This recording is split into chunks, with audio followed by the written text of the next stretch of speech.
எல்லோருக்கும் வணக்கங்க. நான் பாரம்பரிய ஜோதிடர் ரவிக்குமார். இப்போ நாம் பார்க்கக்கூடிய ஒரு தலைப்பு பார்த்தீங்க அப்படின்னா, சனி வக்கர பயிற்சி பலன்களை பற்றி தான் இந்த காணொலியில் பார்த்துட்டு இருக்கிறோம். திருக்கணித முறைப்படி இப்போ சனி பகவான் மீன ராசியில் வக்கரம் அடைகிறார். அதாவது நிகழும் மங்களகரமான விசுவா வசு வருடத்தில் ஆனி மாதம் 29ஆம் தேதி ஞாயிற்றுக்கிழமை காலை 9:30 மணிக்கு, அதாவது சனி பகவான் வக்ரம் அடைகிறார். அவிட்டம் நட்சத்திரம் 1ஆம் பாதத்தில் மகர ராசியில் சிம்ம லக்னத்தில் செவ்வாயுடைய திசையில் 295 டிகிரியில் தான் சனி பகவான் வக்ரமாகிறார். அப்போ வக்ரம் எப்போ நிவர்த்தி ஆகிறார் அப்படின்னு வந்து பார்த்தீங்க அப்படின்னா, கார்த்திகை மாதம் 12ஆம் தேதி இன்னைக்கு வெள்ளிக்கிழமை காலை 9:14க்கு வக்ரம் நிவர்த்தி ஆகிறார். அப்படி பார்த்தீங்க அப்படின்னா ஆங்கில தேதின்னு பார்த்தீங்க அப்படின்னா உங்களுக்கு வந்து ஜூலை 13ஆம் தேதி முதல் நவம்பர் 28 தேதி வரை, அதாவது கிட்டத்தட்ட 138 நாள் சனி பகவான் வக்ரகதி ஆகிறார். பொதுவாக பார்த்தா கடகராசி அப்படின்னா அதிபதி வந்து சந்திரன். நவகிரகத்திலேயே அழகு தேவதைன்னு சொல்லலாம். மேக்சிமம் சந்திரன் தான் நவகிரகத்திலேயே அவ்வளோ ஒரு அழகு. அப்படியாப்பட்ட கடகராசியில் பிறந்தவங்களுக்கு இந்த உடைய சனி வக்ரம் என்னென்ன மாற்றங்களை கொடுக்க போறாரு. அதுக்கு முன்னாடி கடகராசிக்கு வரக்கூடிய நட்சத்திரங்கள் என்னென்னன்றதை பார்த்துடலாம். அப்படி பார்த்தா குருவுடைய நட்சத்திரமான புனர்பூச நட்சத்திரம் 4ஆம் பாதம், அதன் பிறகு வரக்கூடிய அதாவது சனி பகவானுடைய நட்சத்திரமான பூசம் நட்சத்திரம் 4 பாதங்கள், அதன் பிறகு வரக்கூடிய இன்னைக்கு புதன் பகவானுடைய நட்சத்திரமான ஆயில்ய நட்சத்திரம் 4 பாதங்கள். இந்த 3 நட்சத்திரங்களும் 9 பாதங்களும் அடங்கிய ராசி தான் இந்த கடகராசி. ஒவ்வொருத்தருடைய ஜாதகத்திலுமே சனி பகவான் நல்லபடியா இருந்தா மட்டும்தான் அவங்க லைஃப்ன்றது ஸ்மூத்தா போகும்.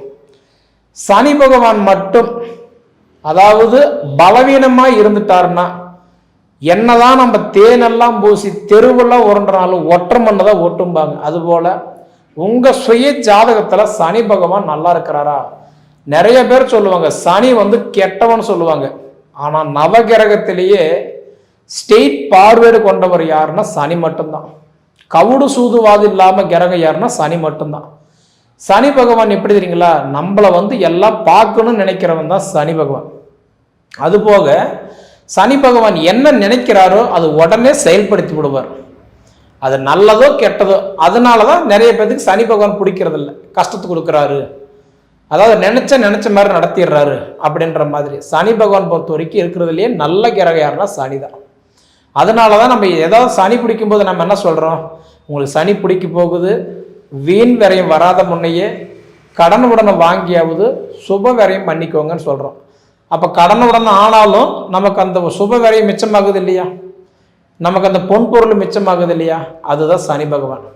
பொதுவாக சனி பகவான் பொறுத்த வரைக்கும் இப்போ வக்ரமாகக்கூடிய காலகட்டம் கடகராசிக்கெல்லாம் பெருசா ஒன்றும் பாதிப்பு இருக்காது.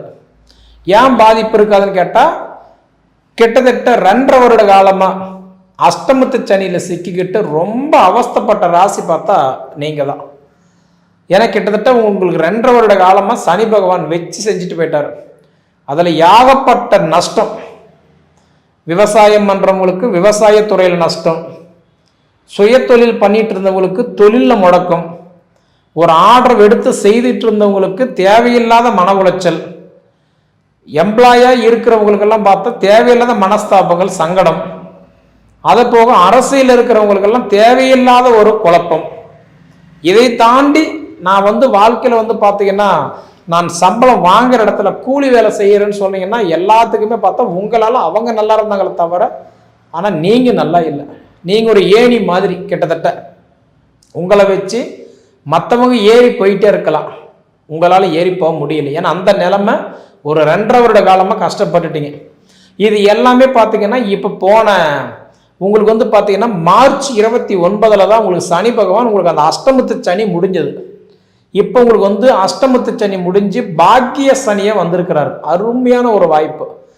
ஆனால் நல்ல நேரம் இருக்கும்போது நீங்களா போய் ஒரு விஷயத்தில் இறங்க வேண்டாம்.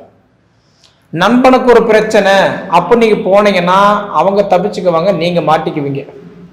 சொந்த பந்த ஜாதி ஜனம் உறவினர்கள் சொல்லிட்டு அவங்களுக்கு 10 ரூபா வாங்கி கொடுக்குறதோ 10 ரூபா கொடுக்குறதோ ஜாமீன் கையெழுத்து போடுறதோ கூட்டுத்தொழில் பண்ணுறதோ இது எல்லாமே நஷ்டத்தில் கொண்டு போய் விட்டுரும். ஒருத்தர் நம்பி ஒரு காரியம் செய்யறீங்க அப்படின்னா அந்த நம்பி செய்யற காரியம் தேவையில்லாத ஒரு சிக்கல்ல வந்துடும். ஏன்னா இப்போதைக்கு எப்படின்னா தேவையான விஷயங்கள் மட்டும் நீங்க பண்ணிக்கோங்க. ஏன்னா உங்களுக்கு நல்ல நேரத்தில் கெட்ட நேரத்துல இருந்து இப்ப நல்ல நேரத்துக்கு இப்பதான் வந்திருக்கிறீங்க. மீண்டும் போய் அவசரப்பட்டு ஒரு விஷயத்தில் இறங்கிட வேண்டாம். ஏன்னா இந்த 4.5 மாசம் மீண்டும் வக்கரத்துக்கு போயிட்டாருன்னு வச்சுக்கோங்களேன், இயல்புக்கு மாறாக தான் வேலை செய்வார். அப்ப நீங்க அந்த அஷ்டமத்து சனியில் எப்படி கஷ்டப்பட்டீங்களோ அந்த கஷ்டத்தை இப்ப கொடுத்துருவார். அதனாலதான் தேவையில்லாத வேலையை நமக்கு செய்ய வேண்டாம். தேவையான விஷயம் என்னவோ அது முதல்ல செய்யுங்க. தேவையில்லாத விஷயமா இருந்தால் கொஞ்சம் நமக்கு அவாய்ட் பண்ணி வைங்க, பெண்டிகளை வைங்க, அப்புறம் பார்த்துக்கலாம். சரிங்களா? அசையாத சொத்துன்னா நீங்க பேச வேண்டாம், கேட்க வேண்டாம், செய்யலாம். அசையும் சொத்து வேண்டாம். நான் வண்டி எடுக்கிறேன், கார் எடுக்கிறேன், அதே மாதிரி பார்த்தீங்கன்னா நான் இப்போதைக்கு சுய தொழில் இப்போ நான் ஆரம்பிக்கிறேன், நான் வட்டிக்கு பணம் விட்டு நான் சம்பாதிக்கிறேன், பணம் கட்டி வெளிநாடு போகிறேன், அரசியல சாதிக்கலான் இருக்கிறேன், மேல் படிப்புக்கு பணம் கட்டலான் இருக்கிறேன், இது போல ஒரு இன்வெஸ்ட்மெண்ட் பண்ணி ஒரு காரியம் செய்கிற மாதிரி இருந்தால் இந்த 4.5 மாதம் வேண்டாம், கொஞ்சம் பெண்டிங்கில் வைங்க. சரிங்களா? ஏன்னா இயல்புக்கு மாறாக இப்போ வேலை செய்கிற சனி பகவான் நமக்கு கண்டிப்பாக, ஏன்னா ஆல்ரெடி இப்போ நல்லதான் நடக்குன்னு சொன்னாங்களே, நான் அது நம்பி தானே இப்போ செஞ்சேன் அப்படின்னு நீங்கள் நினச்சிடக்கூடாது இல்லையா? அதனால இந்த 4.5 மாதம் நீங்கள் கொஞ்சம் கவனமாக இருக்க வேண்டிய நேரம். கவனமாக இருந்துட்டீங்கன்னா நிச்சயமாக உங்களுக்கு வெற்றி தான். இந்த 4.5 மாதம் நீங்கள் ஜெயிக்கணுன்றதெல்லாம் ஒன்றும் இல்லைங்க. நீங்கள் தோக்காது இருக்கிறீங்க பார்த்தீங்களா, அதுவே உங்களுக்கு ஒரு ஜெயிப்பு தான், வெற்றி தான். அதனால் இந்த 4.5 மாதத்துக்கு திருமண சார்ந்த விஷயங்கள் தீவிரமாக முயற்சி பண்ணுங்க, கண்டிப்பாக நல்லது நடக்கும். அதே மாதிரி புத்திர பாக்கியத்துக்கு முயற்சி எடுங்க, அது உங்களுக்கு நல்லது நடக்கும். அதே போல் பார்த்தீங்க அப்படின்னா இன்னைக்கு இருக்கிறத வச்சு வாழ்ற கற்றுக்கோங்க இந்த 4.5 மாதத்துக்கு. ஏன்னா இந்த 4.5 மாதம் பார்த்தீங்க அப்படின்னா உங்களுடைய ஒரு காலகட்டம் நல்லா இருக்குதுன்னு சொல்லும் போது அது பெருசாக நம்ம ஆசை வேண்டாம், ஆசை நிராசையாக போகக்கூடிய ஒரு வாய்ப்பு உண்டு. எப்படி பார்த்தாலுமே இப்போ இந்த கடகராசிக்காரங்களுக்கு பொறுத்த வரைக்கும் இப்போ பாக்கிய சனியாக இருக்கிறதுனால நிச்சயமாக உங்களுக்கு சில நன்மைகள், சில உறவுகள், சில சொந்தங்கள் உங்களை தேடி வருவாங்க, சில அனுபவங்கள் உங்களுக்கு கிடைக்கும். நிச்சயமாக இந்த 4.5 மாதத்தில் ஏதோ நிறைய அனுபவங்கள் உங்களுக்கு நீங்கள் பார்ப்பீங்க. அனுபவங்கள் பார்க்குறது மட்டும் இல்லை, ஏதோ ஒன்று செய்யலாமா, ஆரம்பிக்கலாமா, இந்த 4.5 மாதம் நீங்கள் திங்க் பண்ணுங்க, யோசிங்க. கண்டிப்பாக இப்போ நீங்கள் நினச்சி ஒரு காரியத்தை யோசனை பண்ணீங்கன்னா, அதாவது நவம்பர் 28க்கு மேலே அந்த காரியம் நீங்கள் இறங்கி வேலை செய்யலாம், அது உங்களுக்கு சக்ஸஸ் ஆகும். சரிங்களா? பொதுவாக பார்த்தீங்க அப்படின்னா இப்போ உங்களுக்கு பாக்கிய சனியாக இருக்கக்கூடிய காலகட்டத்தில் கொஞ்சம் கவனமாக இருங்க. ஏன்னா சனி வக்கரமாகிறார். பொதுவாக வக்கரம் ஆகக்கூடிய டைம் பார்த்தோன்னா ஏதாவது ரிபேர்ஸில் வருவார். அந்த காலகட்டம் மட்டும் நம்ம கவனமாக இருந்துக்கணும். ஏன்னா ராகு கேதுன்றது பார்த்தா எப்பயுமே அவர் ரிபேர்ஸில் தான் சுற்றுவார். அதனால் அதை பற்றி நமக்கு கவலை இல்லை. ஆனால் இந்த சனி பகவான் உங்களுக்கு நல்ல பாக்கிய சனியாக இருக்கக்கூடிய காலகட்டத்தில் இண்டிவிஜுவலான கேள்விகள் இருக்குது பார்த்தீங்களா? இப்போ கடகராசிக்காரங்களுக்கு குழந்தை பிறந்துரும்னா எல்லாத்துக்கும் குழந்தை பிறக்குமா? கல்யாணம் ஆயிரும்னா எல்லாத்துக்குமே கல்யாணம் ஆகுமா? இல்லைல்ல. அப்போ இண்டிவிஜுவலான விஷயம், ஒவ்வொருத்தருக்கும் ஒவ்வொரு ஆசை இருக்கும், ஒவ்வொருத்தருக்கும் ஒவ்வொரு எதிர்பார்ப்பு இருக்கும். கல்யாணம் ஆகாதவங்களுக்கு எப்போ கல்யாணம் ஆகும் அந்த எதிர்பார்ப்பு, கல்யாணன்றது பார்க்கும்போது ஆயிட்டு கவலைப்படுறவங்களுக்கு எப்போ என் கஷ்டம் தீருன்ற எதிர்பார்ப்பு, குழந்தை இல்லாமல் இருக்கிறவங்களுக்கு எப்போ குழந்தை பிறக்குன்ற எதிர்பார்ப்பு, படிச்சுட்டு வேலை இல்லைன்னா எனக்கு எப்போ வேலை கிடைக்கும், இது போல் ஒவ்வொருத்தருக்கும் ஒவ்வொரு எதிர்பார்ப்பு இல்லைங்களா? உங்களுடைய எதிர்பார்ப்பு இப்போ அதாவது கொஞ்சம் பெண்டிங்கில் வைங்கன்னு சொல்கிறேன். அதுவும் ஆட்டோமேட்டிக்காக நடக்குதுன்னா அது உங்களோட அதிர்ஷ்டம், உங்கள் ஜாதகம் நல்லா இருக்குதுன்னு அர்த்தம். இல்லைன்னா கொஞ்ச நாள் பெண்டிங்கில் வைங்க. இந்த நவம்பர் 28க்கு மேலே ஆட்டோமேட்டிக்காக நடக்கும்.